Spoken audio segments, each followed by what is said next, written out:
திறக்காத மனதில் எல்லாம் களவு போக வழியில்லை. தனிமையில் கால்கள் எதை தேடி போகிறதோ, திரி தோண்டி போன விரல் தேடி அலைகிறதோ.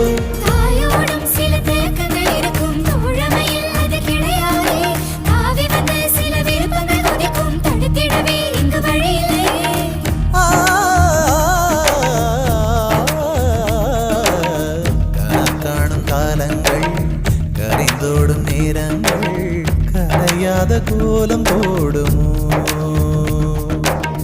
விழி போடும் கடிதங்கள் வழி மாறும் பயணங்கள்